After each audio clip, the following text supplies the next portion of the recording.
Okay తమ్ముడు.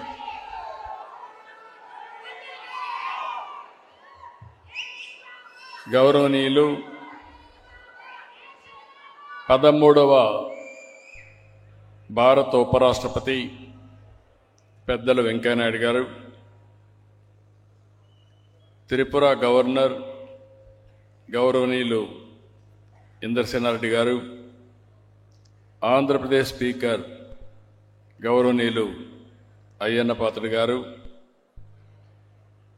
నందమూరి రామకృష్ణ గారు, సహచర మంత్రివర్గ సభ్యులు రవీంద్ర గారు, ఫరూక్ గారు, గౌరవ శాసనసభ్యులు వర్ల కుమార్ రాజా గారు, యార్లగడ్డ వెంకట్రావు గారు, బోడే ప్రసాద్ గారు, నెట్టెం రఘురామ గారు, కామినేని శ్రీనివాస్ గారు, తంగిరాల స్వామి గారు, అప్పటి నుంచి ఇప్పటి వరకు అదే ఉత్సాహంతో ఉన్న బుచ్చయ్య చౌదరి గారు, మీరు ఉపన్యాసం విన్నారు.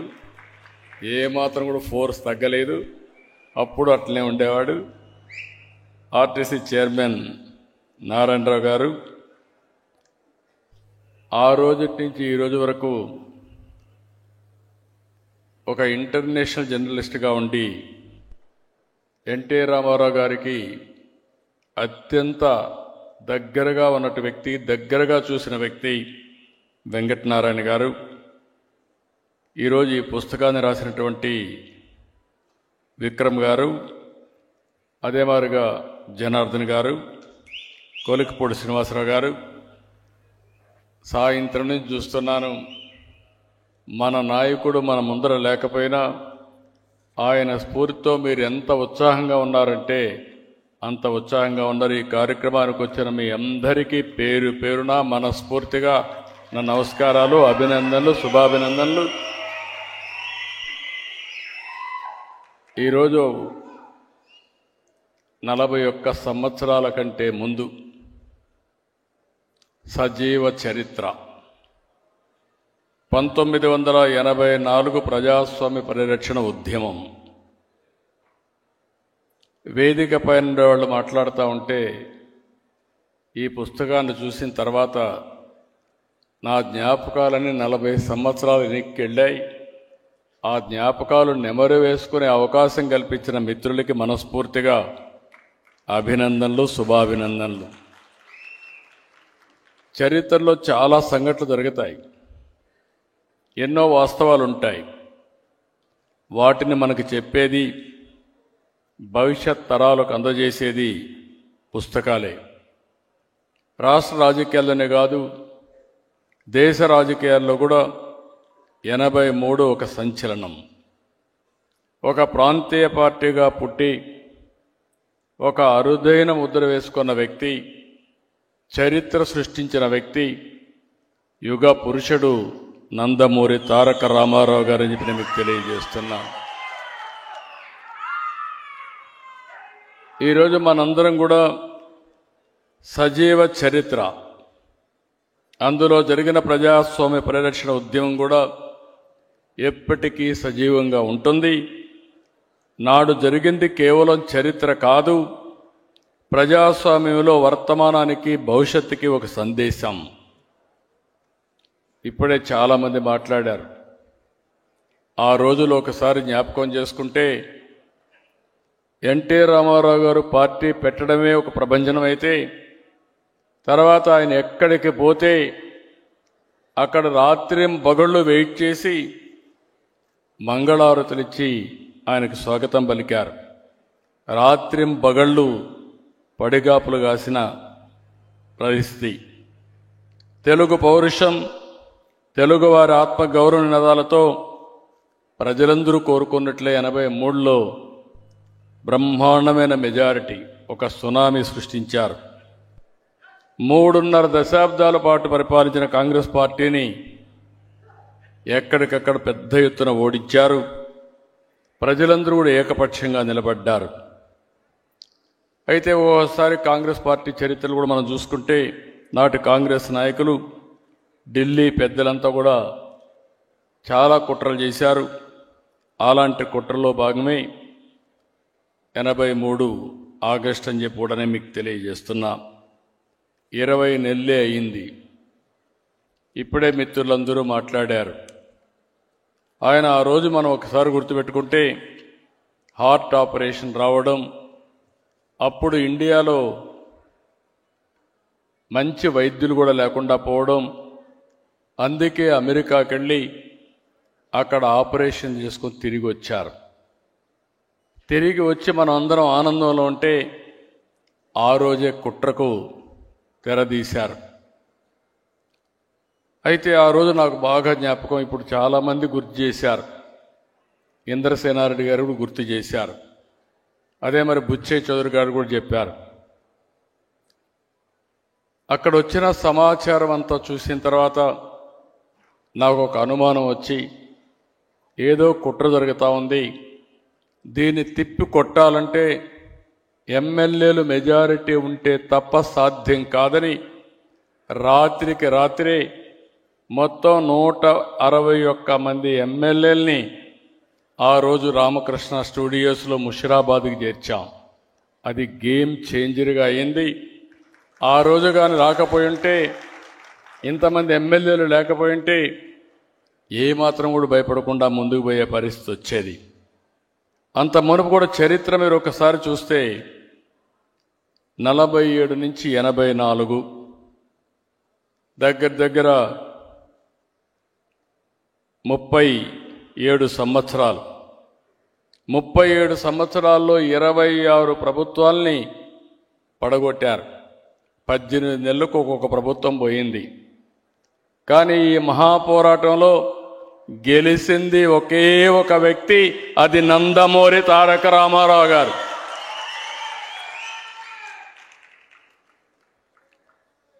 దానికి కారణం 203 సీట్లతో గెలిపించారు. ఈరోజు మనం ఒకసారి చూస్తే ఆయనకు జరిగిన అన్యాయం ఒక పక్కనైతే, ప్రజాస్వామ్యానికి జరిగినటువంటి ద్రోహం కింద ప్రజలందరూ సంఘటితమయ్యారు. ఇప్పుడే ఇంద్రసేనారెడ్డి గారు చెప్పారు, అప్పట్లో ఇంద్రసేనారెడ్డి చాలా పౌరుషంగా ఉండేవాడు, హైదరాబాద్లో ఉండేవాడు. ఆయన నేరుగా వచ్చి అంటే మన స్టూడియోకి వచ్చి అక్కడి నుంచి ఇప్పుడు కూడా గుర్తు చేశారు, ఎమ్మెల్యే క్వార్టర్స్ పోతే వీళ్ళందరి మీద దాడి చేశారు. అక్కడి నుంచి నేరుగా ఎమ్మెల్యే క్వార్టర్స్కి అందరినీ తీసుకురావడంలో ప్రముఖ పాత్ర వహించిన వ్యక్తి ఇంద్రసేనారెడ్డి గారు అని చెప్పి నేను మీకు తెలియజేస్తున్న. 30 రోజులు కూడా అదే మరిగా వెంకయ్యనాయుడు గారు అయితే మన నాయకుడితో రాష్ట్రమంతా తిరగడం, దేశంలో ఉండే నాయకులందరినీ ఒక త్రాటిపైకి తీసుకురావడం. వెంకయ్యనాయుడు గారు నేను 78లో కూడా చూశాను అసెంబ్లీలో. ఆ రోజు అసెంబ్లీలో ప్రతి ఒక్కరూ భయపడతారంటే ఈయన జైపాల్ రెడ్డి గారు ఉండేవారు. వాళ్ళ అసెంబ్లీని గజగజలాడించిన రోజులు అవన్నీ. అలాంటి వ్యక్తి పూర్తిగా సహకరించి మన నాయకుడు ఎన్టీ రామారావు గారు అంటే చాలా అభిమానంగా వెంకయ్యనాయుడు గారు ఉండేవారు. ఎన్టీ రామారావు గారు కూడా ఆయన అంటే చాలా అభిమానం. ఇవన్నీ మనం ఒకసారి చూస్తే ఆనాటి గవర్నర్ రామ్లాల్ జరిగిన సంఘటన మీరు చూస్తే, మెజారిటీ ఉంది, మీరు అసెంబ్లీ సమావేశం చేయండి, నేను బలాన్ని నిరూపించుకుంటానని అంటే కూడా చాలా దౌర్జన్యంగా, ఇప్పుడే లోపల వస్తామంటే వెంకయ్యనాయుడు గారు చెప్పారు, ఆయన మాటలోనే మీరు ఇంటే అర్థమవుతుంది, అంత అప్రజాస్వామికంగా చేస్తే ముఖ్యమంత్రిగా గవర్నర్ని కలవడానికి పోయిన ఎన్టీ రామారావు గారు తిరిగి పోలీసు వ్యాన్లో కంట్రోల్ తీసుకుపోయే పరిస్థితి వచ్చింది. ఆ ఒక్క సంఘటన దేశంలో ఉండే ప్రతి ఒక్కరిని దిగ్భ్రాంతికి గురి చేసింది. అంతేకాకుండా దేశమే కాకుండా భారతదేశం మొత్తం బగ్గుమనే పరిస్థితి వచ్చింది. కన్యాకుమారి నుంచి కాశ్మీర్ వరకు ప్రజలందరూ కూడా ఒకటయ్యే పరిస్థితికి వచ్చారు. ఆంధ్రప్రదేశ్లో ఒక ప్రాంతం అని కాదు, ఒక గ్రామం అని కాదు, తెలంగాణ, ఉత్తరాంధ్ర, దక్షిణాంధ్ర, రాయలసీమ అందరూ ఒకటయ్యారు. ఎక్కడికక్కడ రోడ్డు ఎక్కారు. ఒక్క రోజు కూడా వదిలిపెట్టలేదు. ఇప్పుడే కొంతమంది మాట్లాడినప్పుడు చెప్పారు, వెంకటనారాయణ గారు మాట్లాడినప్పుడు చెప్పారు, నా చరిత్రలో నా జీవితంలో ఎప్పుడూ చూడనటువంటి సంఘీభావాన్ని చూశాను. మేమందరం ఆ రోజు ఎమ్మెల్యేలు కాపాడుకోవాలి. ఒక ఎమ్మెల్యేకి మంత్రి పదవి అప్పట్లో ₹1 కోటి మరి డబ్బులు ఆఫర్ చేస్తే వీళ్ళని కాపాడుకోవడం మాకు చాలా కష్టం అయిపోయేది. ఆ రోజు ఎంతోమంది సహకరించారు. మాకు తెలియని వ్యక్తులు, ఉదాహరణ మీరు ఒకసారి చూస్తే కర్ణాటకలో హెగ్డే గవర్నమెంట్ మాకు షెల్టర్ ఇవ్వాలి, దేశంలో ఎవ్వరూ ఇవ్వలేని రోజున కర్ణాటకలో మాకు అకామిడేషన్ ఇచ్చిన ఏకైక వ్యక్తి రామకృష్ణ హెగ్డే. ఆ రోజు అక్కడ రఘుపతి గారు మంత్రి. రఘుపతి గారిని అప్పచెప్తే రాత్రింబగళ్ళు మాతో ఉండి మొత్తం ఎమ్మెల్యేలకు ఏం కావాలో చేసిన సందర్భం అది. దేశంలో ఉండే అన్ని రాజకీయ పార్టీలు, కాంగ్రెస్ ఇతర ప్రతిపక్షాలన్నీ కూడా 18 పార్టీలు జమ కట్టాయి. ఒకే మాట, ఒకే డిమాండ్. మీరు చూస్తే గవర్నర్ రామ్లాల్ రీకాల్ చేయాలని పెద్ద ఎత్తున ఉద్యమాలు చేశారు. హేమా హేమీలు. ఈరోజు మీరు చూస్తే చరణ్ సింగ్, చంద్రశేఖర్, వాజ్పేయి గారు, అద్వానీ, జార్జ్ ఫెర్నాండెస్, కరుణానిధి, చండ్ర రాజేశ్వరరావు, మాకినేని బసవ పొన్నయ్య, ఇలాంటి వాళ్ళందరూ కేంద్రంలో నేషనల్ లెవెల్లో సారథ్యం వహించారు. ఇక్కడికి వస్తే వెంకయ్యనాయుడు గారు, ఇందర్సేన్ రెడ్డి గారు, దత్తాత్రేయ, సుందరయ్య గారు, ఇలాంటి మహామకులందరూ కూడా ఇక్కడంతా కూడా పోరాడారు. ఆ రోజు జ్ఞాపకాలు చూసుకుంటే కట్టుబట్టలతో నేను బయలుదేరి వెళ్ళిన తర్వాత 30 రోజులు మళ్ళా ఎన్టీ రామారావు గారు ముఖ్యమంత్రి అయిన తర్వాతనే ఇంటికి వచ్చాం. నేను ఒక్కడనే కాదు, నాలాంటి వాళ్ళు కొన్ని లక్షల మంది త్యాగాలు చేశారు, జైళ్ళకి వెళ్ళారు, పోరాటాలు చేశారు. అంతిమంగా ఎమ్మెల్యేలు కూడా మీరు చూస్తే ఒక పట్టుదల, ఎట్టి పరిస్థితిలో ప్రజాస్వామ్యం కాపాడాలి, ఎన్టీ రామారావు గారికి న్యాయం జరగాలని పట్టుదలతో పోరాడారు. సాధించామని చెప్పి కూడా నేను మీకు తెలియజేస్తున్నా. ఓసారి బాధ, ఆవేదన కలుగుతుంది. అదే సమయంలో మా అత్తగారికైతే క్యాన్సర్ కూడా ఉండేది. ఈయనకు హార్ట్ ఆపరేషన్ అయింది, ఆవిడకి క్యాన్సర్ ఉంది. ఆ తర్వాత ఈయన ముఖ్యమంత్రి అయిన తర్వాత ఆవిడ చనిపోయే పరిస్థితికి వచ్చారు. ఇది కుటుంబంలో ఒకసారి తలుచుకుంటే చాలా బాధ, ఆవేదన. అదే సమయంలో ఎన్టీ రామారావు గారి పట్టుదల చూస్తే తెలుగు జాతి, అందుకే ఎన్టీ రామారావు గారు చిరస్థాయిగా తెలుగు జాతి ఉన్నంత వరకు తెలుగువారి గుండెల్లో ఉండిపోతారు. అది ఆయన పోరాడినటువంటి పోరాట పటిమ. అలాంటిది మనం ఎవ్వరూ మరిచిపోలేం. తప్పకుండా మన ప్రయత్నాలు మనం చేస్తూనే ఉంటాం. ఈ దేశంలో భారతరత్న ఎన్టీ రామారావు గారికి ఇవ్వాలని అనునిత్యం పోరాడుతా వచ్చే వరకు, సాధించే వరకు ఈ పోరాటం ఆగదని మరొకసారి మీ అందరికీ విజ్ఞప్తి చేస్తున్నా. అందుకే తమ్ముళ్ళు ఎన్ని గుర్తుపెట్టుకుంటే డెఫినెట్గా మనం అది ఈ రోజా రేపా ఎల్లుండా తప్పకుండా ఎన్టీ రామారావు గారికి భారతరత్న వస్తుంది. దానికోసం పోరాటం చేస్తాం, సాధిస్తాం. ఈరోజు ఇంకో పక్క మనం చూస్తే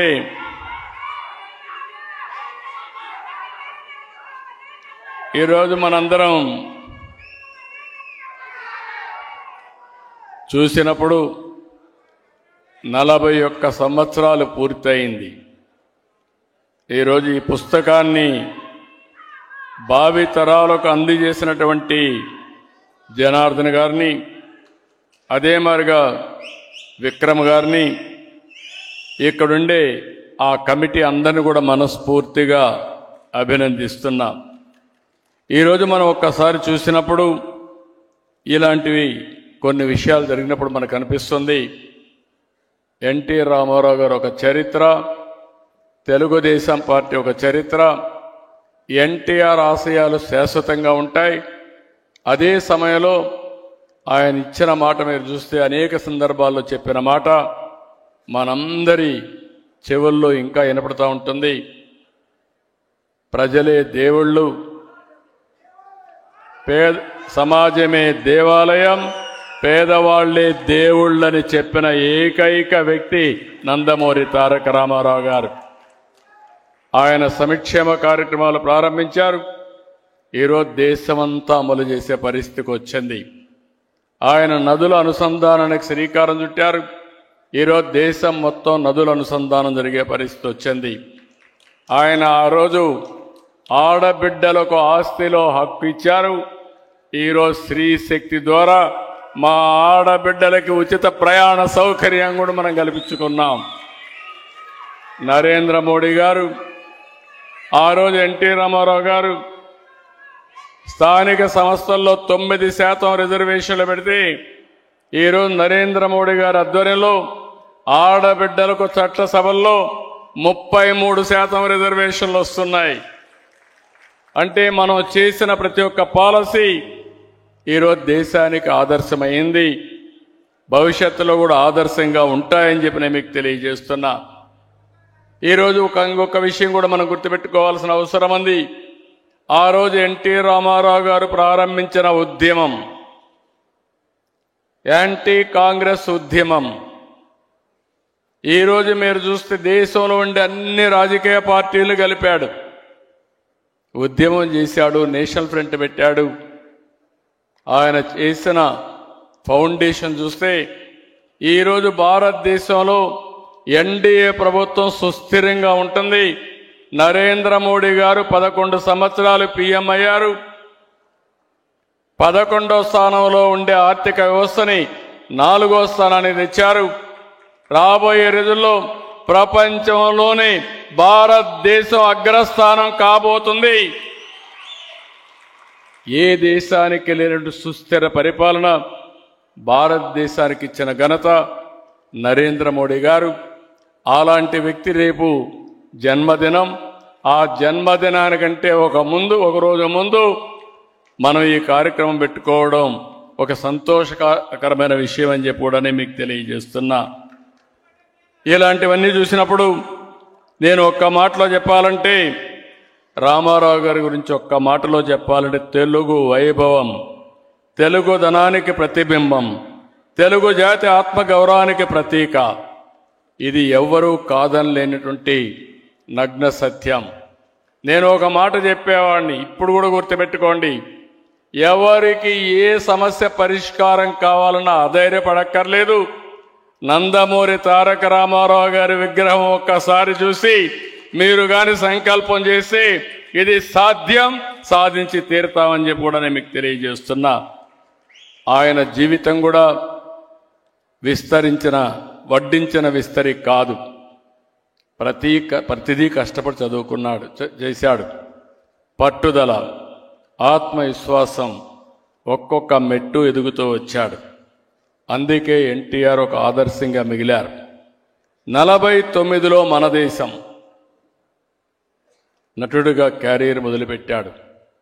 పాతాళ భైరవి, మాయా బజార్, లవకుశ, దానవీర సూరకర్ణ, గుండమ్మ కథ, ఇలా ఎన్నో మరుపురాని చిత్రాలు నటించాడు.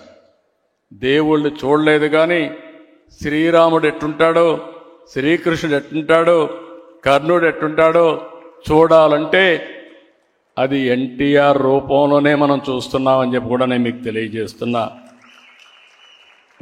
సినిమాల్లోనే కాదు, ఒక రాజకీయాల్లో ఒక ఆదర్శ నేత. ఏ దేశానికి సంక్షేమ కార్యక్రమాలు ఇవ్వచ్చని చెప్పినటువంటి నాయకుడు నందమూరి తారక రామారావు గారు.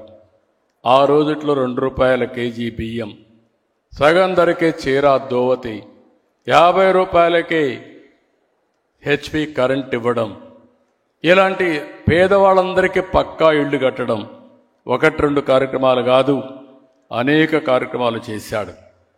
అందుకే మనం అందరం గుర్తుపెట్టుకోవాలి, ఎన్టీఆర్ అంటే రాజకీయాల్లో ఒక సంచలనం.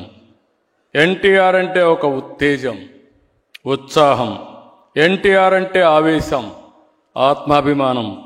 ఎన్టీఆర్ అంటే రామరాజ్యం, పేదల సంక్షేమం. ఎన్టీఆర్ అంటే నాటికి నేటికి ఎప్పటికీ తెలుగు జాతి వైభవం. అందుకే ఆలోచిస్తున్నాం, అమరావతిలో ఎన్టీ రామారావు గారు శాశ్వతంగా గుర్తుండే విధంగా తెలుగు భాష కూడా ప్రాచీన భాషగా డిక్లేర్ చేశారు. ఈరోజు మన వెంకయ్య నాయుడు గారి యొక్క కృషితో నెల్లూరులో సెంటర్ పెట్టారు. కానీ వారు కూడా మనం ఒక మాట అన్నారు, దాన్ని డెవలప్ చేయాలని. వారు అనుమతిస్తే ఆ సెంటర్ కూడా తీసుకొచ్చి తెలుగు వైభవం పేరుతో ఎన్టీఆర్ విగ్రహం పెట్టి పెద్ద ఎత్తున తెలుగు భాషకి, తెలుగు ప్రాచీన భాషగా దీన్ని భావితరాలకు అందించే బాధ్యత తీసుకుంటామని చెప్పి కూడా నేను మీకు తెలియజేస్తున్నా. ఈరోజు గుజరాత్లో సర్దార్ వల్లభాయ్ పటేల్ విగ్రహాన్ని పెట్టారు. అదే తరహాలో తెలుగు జాతి గుర్తుండే విధంగా మన ఎన్టీ రామారావు గారు విగ్రహం పెట్టి తెలుగు జాతికి కష్టపడిన ప్రతి ఒక్కరిని గౌరవించేట్టుగా చేస్తామని చెప్పి నేను మీకు తెలియజేసుకుంటూ, ఆయన ఎప్పుడూ ఒకటే చెప్పేవాడు, భాష మీద జాతి మీద అభిమానం ఉండే వ్యక్తి ఎన్టీ రామారావు గారు. నేను అందుకే ఆయన తరపున మీ అందరికీ, ఆయన మన దగ్గర లేరు కానీ ఆయన ఆశయాలు మన దగ్గర ఉన్నాయి, ఆయన సంకల్పం మన దగ్గర ఉంది. ప్రపంచంలోనే తెలుగు జాతిని నెంబర్ 1 చేసే బాధ్యత తెలుగుదేశం పార్టీ తీసుకుంటుందని చెప్పి మీ అందరికీ విజ్ఞప్తి చేస్తూ, ఇప్పుడే మీరు చూశారు, ఆ రోజు ఒక ఉద్యమం చేస్తే 2024లో సైలెంట్ ఉద్యమం. నేను చాలా ఎన్నికలు చూశాను కానీ 94% స్ట్రైక్ రేట్తో 57% ఓట్లతో గెలిపించిన ఏకైక ఎన్నిక ఆంధ్రప్రదేశ్ చరిత్రలో 2024. అది ఎన్డీఏ పై నుండి అభిమానం. ఆ అభిమానాన్ని శాశ్వతంగా ఇక్కడికి వస్తే మిమ్మల్ని అందరినీ చూస్తున్నా, ఇక్కడుండే మీరే కారణం. మీరందరూ సమిష్టిగా పనిచేసి అఖండ విజయాన్ని సాధించిన మిమ్మల్ని అందరినీ మరొక్కసారి మనస్ఫూర్తిగా అభినందిస్తూ, ఈరోజు మన నాయకుడిని మనం గుర్తుపెట్టుకుని మళ్ళీ భావితరాలకు అందించే విధంగా ఆయన చరిత్రని ముందుకు తీసుకుపోవాలని చెప్పి మిమ్మల్ని అందరినీ కోరుకుంటూ, ఈరోజు ఈ కార్యక్రమానికి ఇచ్చేసిన మిమ్మల్ని అందరినీ పేరు పేరున అభినందిస్తూ, ఈరోజు చాలామంది నాయకులు వచ్చారు, వాళ్ళందరికీ మనస్ఫూర్తిగా అభినందనలు. ఇంకో పక్క ప్రత్యేకంగా వెంకయ్య నాయుడు గారికి, ఇంకో పక్క వెంకటనారాయణ గారికి, ఇంకో పక్క త్రిపుర నుంచి ఆల్ ది వే ఇక్కడికి వచ్చిన ఇంద్రసేనారెడ్డి గారిని మీ అందరి తరపున అభినందిస్తూ ధన్యవాదాలు తెలియజేసుకుంటూ సెలవు తీసుకుంటున్నా. జై Hind.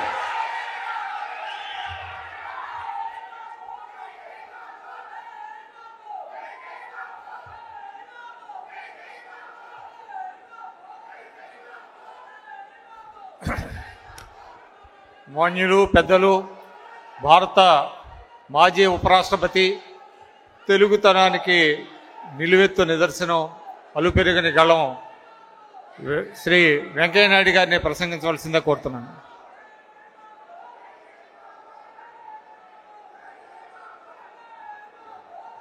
Please subscribe to Leo News for more videos.